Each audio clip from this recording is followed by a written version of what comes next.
कोई भी सपना साकार करने के लिए सबसे जरूरी है सही कोच का होना। चुनिए भूषण साइंस प्लस को और करें अपने फार्मा एंड नर्सिंग का सपना साकार। Download the app now. Good morning student. आज मैं आपको ये बताने वाली हूँ कि जो MSN 2 में जो BSc नर्सिंग थर्ड ईयर में जो MSN 2 सब्जेक्ट्स है उसमें जो इम्पॉर्टेंट टॉपिक है जो एग्ज़ाम में पूछे जा सकते हैं, ये सारे टॉपिक्स जो है मैं आपको पूरे यूनिट वाइज क्लियरली आज इस वीडियो में आपको डिस्कस करूंगी, मैं बताऊंगी।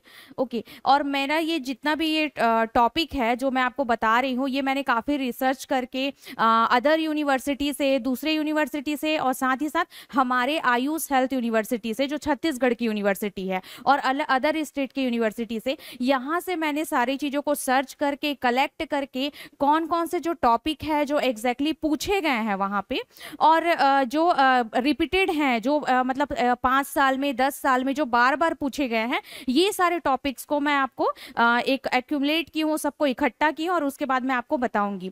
और साथ ही साथ ये मेरे जितने भी मैंने जो टॉपिक्स आपको बताए हैं, ये सारे टॉपिक का जो डिस्क्रिप्शन है वो भूषण साइंस प्लस ऐप में आपके अवेलेबल है। आप उसमें जाके सब्सक्रिप्शन लेके आप उसमें मेरे सारे टॉपिक का डिस्क्रिप्शन आप स्टडी कर सकते हैं, आप पढ़ सकते हैं और साथ ही साथ मैंने इससे रिलेटेड नोट्स भी प्रोवाइड किया हुआ है, तो आप इसे भी एक साथ देख सकते हैं। और मेरा बनाया हुआ जो फुल कोर्स है, MSN 2 का जो फुल कोर्स है, वो आपका भूषण साइंस प्लस ऐप में अवेलेबल है।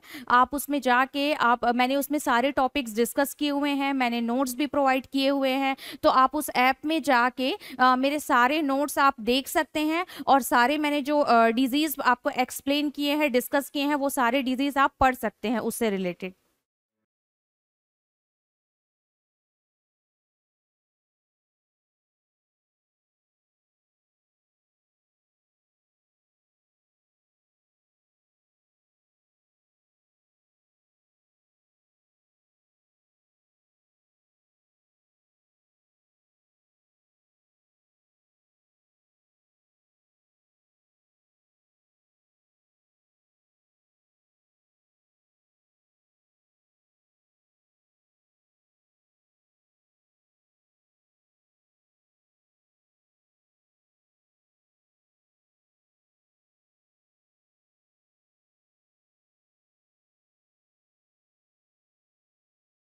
तो हमारा जो MSN 2 में जो फर्स्ट यूनिट है उसमें सबसे इम्पॉर्टेंट क्या है और इसका जो इम्पॉर्टेंट जो डिजीज़ है वो एग्ज़ाम में कितने बार पूछे गए हैं, ये सारी चीज़ें जो है मैं आपको बता रही हूँ। यूनिट 1 में जो आपका है ओटाइटिस मीडिया है, ऑटोस्क्लेरोसिस है, मास्टोडाइटिस है एंड ऑटोटॉक्सिसिटी है, साइनोसाइटिस है, राइनाइटिस है, टॉन्सिलाइटिस है, लैरिंजाइटिस है एंड एपिस्टेक्सिस है। ओके, तो ये जो आपका ओटाइटिस मीडिया है, ये आपका मतलब इसमें बोलेंगे ये फुल लेंथ में आपका क्वेश्चन आता है, लाइक ये 12 मार्क्स के आ जाते हैं ओटाइटिस मीडिया, जिसमें आपका ये बोलेंगे डेफिनेशन आपका 2 मार्क्स का आ जाएगा, क्लिनिकल मैनिफेस्टेशन एंड कॉजेज जो होंगे वो 5 मार्क्स के आ जाएंगे, मैनेजमेंट जो आ जाएगा 6 मार्क्स का आ जाएगा, लाइक इस टाइप के आपके ये जो ओटाइटिस मीडिया है ये बड़ा क्वेश्चन है आपका। शॉर्ट नोट्स में हमारा क्या आता है, शॉर्ट नोट्स में हमारा आता है एपिस्टेक्सिस। ओके, तो ये सारे जितने भी मैंने आपको बताए ये है आपके यूनिट 1 के। यूनिट 1 में इसी डिसीज से रिलेटेड ही क्वेश्चन पूछता है, जितने भी मैंने यूनिवर्सिटी से अभी सर्च किए हुए हैं, हमारे आयुष यूनिवर्सिटी का भी जो मैंने देखा है क्वेश्चन पेपर 5 साल से, तो ये यूनिट 1 में जितने अभी मैंने डिजीज बताए इसी डिसीज से रिलेटेड ही क्वेश्चन आपका पूछता है। ओके, यूनिट 2 में जो है आपका रिफ्रैक्टिव एरर है, ग्लूकोमा है, रेटिनल डिटैचमेंट है, कैटरेक्ट है। ओके, ये जो है आपका यूनिट 2 में। यूनिट 2 में आई से रिलेटेड इतना ही पूछता है, refractive error, glaucoma, retinal detachment, cataract and I banking जो है वो शॉर्ट नोट्स में पूछता है। तो आप इसका डिस्क्रिप्शन देख सकते हैं और मेरे ये जितने भी मैंने अभी आपको डिजीज पोर्शन बताए हैं ये मेरे वीडियो में अवेलेबल है। मैंने जो भूषण साइंस प्लस ऐप में आपके ये जितने भी डिजीज का पोर्शन है ये सारे टॉपिक्स मैंने उसमें डिस्कस किए हैं और नोट्स भी प्रोवाइड हैं, तो आप चेक कर सकते हैं। देन थर्ड यूनिट में जो है हमारा उसमें आता है आपका स्पाइनल कॉर्ड इंज्यूरी है, सेरिब्रल एनोरिज्म है एंड मैनिंजाइटिस है, इंसेफेलाइटिस है, ब्रेन एब्सिस है, सीजर है, एपिलेप्सी है, सेरिब्रोवास्कुलर एक्सीडेंट है, बेल्स पाल्सी है, trigeminal neuroglia, Guillain Barre syndrome, myasthenia gravis, multiple sclerosis and Alzheimer disease, ये सारी चीजें जो है ये थर्ड यूनिट में इंपॉर्टेंट है, एंड पार्किंसन डिजीज। ओके, और नेक्स्ट है नेक्स्ट जो है आपका वो है यूनिट 4। यूनिट 4 में जो है आपका क्या क्या आएगा, मेंस्ट्रुएशन डिसऑर्डर है आपका, abnormal uterine bleeding, pelvic inflammatory disease, uterine displacement, cystocele और urethrocele, then infertility, hormonal replacement therapy, contraceptive method and abortion. ये सारी चीजें हैं, ये सारे क्वेश्चंस आए हैं, रिपीटेड आए हैं 5 साल के अंदर, ये सारे इससे रिलेटेड क्वेश्चन एनी हाउ पूछा ही है। देन आपका 5 यूनिट में बर्न आता है। ओके, इसमें बर्न से ही रिलेटेड पूछेगा। देन 6 यूनिट में आपका cancer related to larynx, liver and uterus and breast, तो आप इसमें लैरिंग्स का cancer, liver, uterus and breast cancer, इसके बारे में आप स्टडी करिएगा। देन यूनिट 7 में आपका आएगा disaster management, poisoning and cardiopulmonary resuscitation. Okay, ये 7 यूनिट का है। देन आता है आपका यूनिट 8। यूनिट 8 में है आपका psychosocial aspect of ageing and common health problem and nursing management, ये आपका आता है कॉमन हेल्थ प्रॉब्लम जो हो रहा है ये इससे रिलेटेड ये पूछता है question, and psychosocial aspect of the ageing से रिलेटेड पूछता है, ये आपका 8th यूनिट का है। Then last one is a 9 unit. 9 unit में आता है आपका infection control protocol and CPR, advance cardiac life support and crisis intervention and care of death and dying patient, ये आपका 9th यूनिट में या 9th यूनिट में है। तो आपका जो 5 ईयर और 10 ईयर से जितने भी जो क्वेश्चंस आपके रिपीटेड हुए हैं, जो जितने भी आपके क्वेश्चंस पूछे गए हैं, ये जो सारे क्वेश्चन है ये आपके मैंने बता दिया 1 यूनिट से 9 यूनिट तक का। इतना ही जो मैंने आपको बताया है डिजीज पोर्सन, यही डिजीज पोर्सन आपका पूछता है, इसके अलावा एक्स्ट्रा कुछ और नहीं पूछता। तो ये सारे डिजीज मैंने पढ़ा दिए हैं, आप ऐप में जाके डिजीज जो है वो देख सकते हैं, और मैंने जो नोट्स प्रोवाइड किए हैं वो नोट्स भी आप उसमें जाके स्टडी कर सकते हैं। ओके, सो आप इसमें स्टडी करिएगा और आप नोट्स बना लीजिएगा। All the best for the exam. Thank you.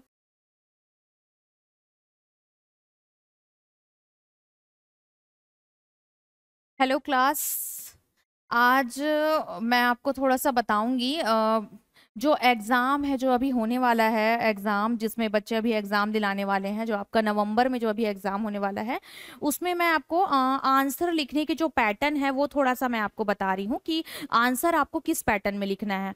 तो जो मैं आपको MSN पढ़ा रही हूँ, क्योंकि मैं MSN में स्पेशलिस्ट हूँ, मेरा जो MSN नेफ्रोलॉजी में हूँ मैं, तो मैं आपको इसमें ये बता रही हूँ कि MSN में आप कैसे आंसर लिखेंगे तो आपका जिसमें आंसर जो है वो कवर हो पाएगा। ओके, तो इसमें जो है मैं आपको ये बताती हूँ कि सबसे पहले जो MSN में जो क्वेश्चंस पूछा है आपका clinical manifestation, like a causes, like a definition, like a management. Okay, तो थोड़ा सा आंसर बढ़ाने का हमारा पैटर्न होता है।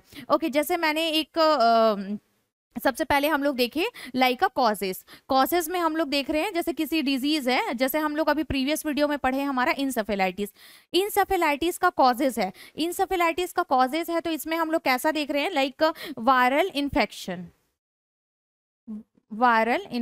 ओके, तो वायरल इन्फेक्शन है तो इसमें हम लोग कैसे करेंगे, जो बैक्टीरियल वायरस के जो नाम है उसे हम लोग तो मेंशन करेंगे, साथ ही साथ हम लोग इसका थोड़ा सा डिस्क्रिप्शन देंगे। ओके, तो ये होगा आपका कॉजेज में होगा। इसमें मतलब यहाँ पे ये बता रही हूँ, या बैक्टीरियल इन्फेक्शन, यहाँ पे सिर्फ वायरस और बैक्टीरिया के नाम नहीं लिखने हैं, आपको थोड़े से डिस्क्रिप्शन भी देने हैं, आंसर उसके कवर होंगे। नेक्स्ट जो था आपका sign and symptoms. Sign and symptoms में लाइक आपका loss of consciousness,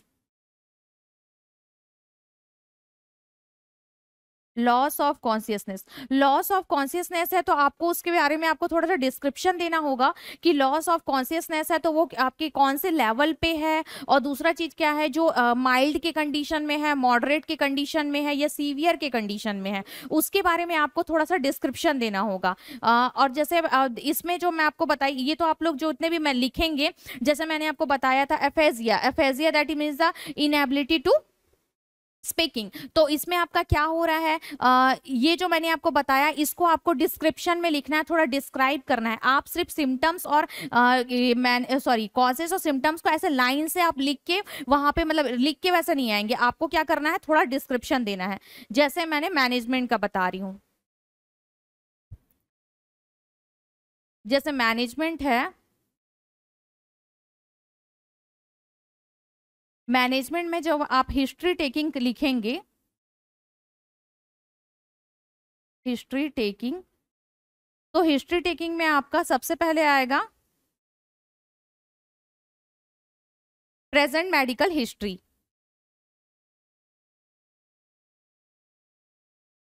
present medical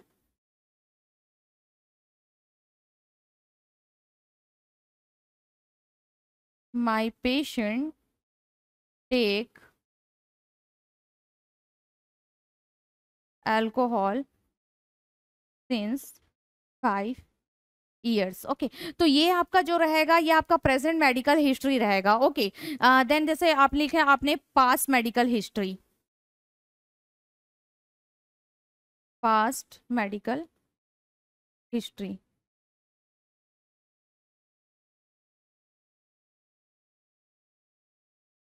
my patient take anti depression medication before 2 year। ओके, तो ये जो था आपका, ये आपका पास मेडिकल हिस्ट्री में था। ओके, तो इसमें आपका क्या होगा कि इसमें आपका क्या आंसर का जो कंटेंट है, लो लेंथ है, वो आपका बढ़ेगा, और साथ ही साथ क्या होगा, आंसर दिखने में अट्रैक्टिव लगेगा, और आपने इसको डिस्क्राइब भी करना है, मतलब डिस्क्राइब भी आपने किया है, तो आपको लगेगा कि हाँ मतलब आपने एक चीज सही लिखा हुआ है। तो ये आपको थोड़ा सा हिस्ट्री टेकिंग है, फिजिकल एग्जामिनेशन है, आपको थोड़ा इसको डिस्क्राइब करना है, आप ऐसा ही लिख के उसको मत छोड़िएगा। दूसरा चीज, एग्जाम में जब आप लिखे तो आपकी स्पीड कंटिन्यू बढ़ी रहनी चाहिए। आप लोग 2 पेन का यूज करेंगे, ब्लैक और ब्लू पेन का आप लोग यूज करेंगे, स्पीड आप कंटिन्यू बढ़ा के रखेंगे। और साथ ही साथ मैं आपको एक और चीज बताना चाहती हूँ, जब आप आंसर लिखें, नहीं जब आप क्वेश्चन पेपर आप देखें, तो जो आंसर कवर करने का एक पैटर्न बता रही हूँ, नंबर गेन करने का पैटर्न। नंबर गेन करने के लिए क्या होता है, जैसे आपके क्वेश्चन है 12 मार्क्स के क्वेश्चन है, देन शॉर्ट नोट्स पूछे हैं, शॉर्ट नोट्स आपके 5 मार्क्स के कुछ शॉर्ट नोट्स पूछे हैं। ओके, तो आपको शॉर्ट, आप क्या करेंगे, आपके पास 3 आवर है, आपको उसमें सारे आंसर कवर करने हैं। आता नहीं आता क्या बात अलग है, कि आपको जो आता है वो आप पहले लिखेंगे, वो आपका कंफर्म है। ओके, जैसे एक होता है कि हाँ मुझे सारे आंसर से रिलेटेड मुझे थोड़े चीजें आती है। ओके, तो आप इसमें सबसे पहले किसको कवर करेंगे, आप शॉर्ट नोट्स को कवर करेंगे। जो शॉर्ट नोट्स है 5 मार्क्स के, अगर उस शॉर्ट नोट्स में आप उसको 2 पन्ना भी आप लिख रहे हैं, 2 2 ढाई पन्ना भी लिख रहे हैं, तो भी आपका 3.5 से 4 नंबर कहीं नहीं गया 5 में, मतलब आपको 4 मार्क्स आपको उसमें मिलेंगे। लेकिन क्या होता है, हम लोग जो 12 मार्क्स का क्वेश्चन है उसको कवर करने के चक्कर में हम शॉर्ट नोट्स हमारा छूट जाता है एंड में, और शॉर्ट नोट्स में क्या होता है, ज्यादा नंबर हम गेन कर पाते हैं। शॉर्ट नोट्स में हमारा नंबर हमको ज्यादा मिलता है, क्योंकि 5 नंबर का जो क्वेश्चन है, अगर आप उसमें 2 पन्ना भी लिखे हैं तो आपको 4 मार्क्स तो मिलेंगे ही मिलेंगे। ओके, तो इसमें क्या होता है, जैसे 12 नंबर का क्वेश्चन है, अगर आप उसमें आप 6 पन्ना लिखे, चाहे आप उसमें 3.5 4 पन्ना लिखे, आपको मिलना उसमें 7 ही नंबर है, क्योंकि 12 में 12 नंबर किसी को नहीं मिलता। आप सारे कंटेंट आंसर है जो 12 मार्क्स के, आप उसको कितने भी कवर करने की कोशिश करें, बट एक टाइम फ्रेम की वजह से हम पूरे आंसर को कवर नहीं कर पाते। लाइक जैसे मैंने मैनेजमेंट है, 12 मार्क्स का क्वेश्चन है, मैंने मैनेजमेंट लंबा लिख दिया, लाइक मेडिकल मैनेजमेंट और सर्जिकल मैनेजमेंट लिख रहे हैं मैं, फिर उसके बाद मैं नर्सिंग डायग्नोसिस लिख रही हूँ, तो ये सारे जो आंसर है मैं उसको कवर करने की कोशिश कर रही हूँ, बट क्या होता है, कितना भी आंसर कवर करो आपको 12 मार्क्स के उसमें 7 8 9 नंबर से ज्यादा नहीं मिलेगा। उस चक्कर में आपके शॉर्ट नोट्स छूट जाते हैं, और शॉर्ट नोट्स नंबर गेन करने के लिए सबसे बेटर तरीका होता है। तो आप ऐसा कोशिश करिएगा, जब आप आंसर लिखें तो शॉर्ट नोट्स को आप पहले कंप्लीट कर लिए, फिर आप लॉन्ग जो है लॉन्ग आंसर्स हैं उसको आप कंप्लीट करें। ओके, और ये बता रही हूँ कि जो मेडिकल सर्जिकल नर्सिंग में नर्सिंग डायग्नोसिस बनाना बहुत ज़रूरी होता है। जैसे कोई भी आपके डिजीज पोर्शन के क्वेश्चन पूछे हैं, उसमें से आप 5 नर्सिंग डायग्नोसिस बना दीजिए। इलेबरेट करने की ज़रूरत नहीं है, नहीं पूछा है तो नर्सिंग डायग्नोसिस लाइक नहीं पूछा है तो आप उसमें बनाइए। इससे क्या होगा, आपका आंसर का जो लेंथ है वो बढ़ेगा, आंसर के कंटेंट आपके बढ़ेंगे, और साथ ही साथ उससे क्या रहेगा कि आपका जो नंबर गेन करने के लिए वो आपके लिए बहुत ज़्यादा ईजी हो जाएगा। अगर आपको उससे रिलेटेड चीज़ें नहीं पता है, लाइक आपको मैनेजमेंट नहीं पता है अच्छे से, आप मैनेजमेंट में आपने मेडिकल मैनेजमेंट लिख दिया, आपने सर्जिकल मैनेजमेंट आपको लाइक पता ही नहीं है, तो आप क्या करेंगे, मेडिकल मैनेजमेंट लिखिएगा। नर्सिंग मैनेजमेंट जो है वो थोड़े से सेम रहते हैं सबके, मतलब ऑलमोस्ट सेम रहते हैं। वाइटल साइंस ले रहे हैं जिसमें टेम्परेचर, पल्स, रेस्पिरेशन हम चेक कर रहे हैं, फिजिकल एग्जामिनेशन कर रहे हैं, हम पेशेंट को न्यूट्रिशन डाइट दे रहे हैं, ये सारी चीजें हम लोग ये दे रहे हैं, ये कॉमन रहता है आपका, तो वो आप लिख लीजिएगा। तो और उसके बाद आप लिख दीजिएगा नर्सिंग डायग्नोसिस, इफ दैट आपको मैनेजमेंट पूरा नहीं आता। मैनेजमेंट मेनली हर डिजीज से रिलेटेड मैनेजमेंट पूछता है, आपको उस समय याद नहीं आया, आपको मैनेजमेंट अच्छे से क्लियर नहीं हो पाया है, आप नहीं समझ पाए हैं, तो आपको ये लिखना है, प्रेजेंट लिख देना, प्रेजेंट सॉरी हिस्ट्री टेकिंग लिखना, फिजिकल एग्जामिनेशन लिखना, और उसके बाद आप नर्सिंग मैनेजमेंट करके नर्सिंग मैनेजमेंट का 5 से 6 पॉइंट डाल देना, देन आ जाएगा आपका आ जाएगा डायग्नोसिस, नर्सिंग डायग्नोसिस, और 5 नर्सिंग डायग्नोसिस लिख देना। इससे आपका मैनेजमेंट का जो कंटेंट है वो क्या हो जाएगा, फुलफिल हो जाएगा। अगर सर्जिकल मैनेजमेंट स्पेसिफिक पूछा है तो आपको लिखना पड़ेगा, और लाइक नहीं पूछा है, सीधा मैनेजमेंट पूछा है और आपको उससे रिलेटेड सर्जिकल मैनेजमेंट नहीं पता है, तो उस केस में आप क्या कर सकते हैं, मैंने जो कंटेंट बताया है वो कंटेंट आप फॉलो कर सकते हैं। इससे क्या होगा, आपका आंसर जो होगा वो कवर हो जाएगा।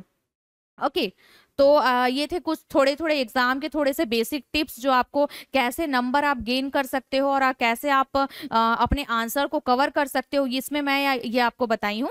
तो आप इस तरह से भी अगर आप फॉलो करते हैं तो आप डेफिनेटली पास हो जाएंगे। ओके तो आप इस चीज को थोड़ा सा ध्यान में रख के एग्जाम में लिखिएगा और प्रैक्टिस करिएगा। ओके तो all the best for exam. Thank you.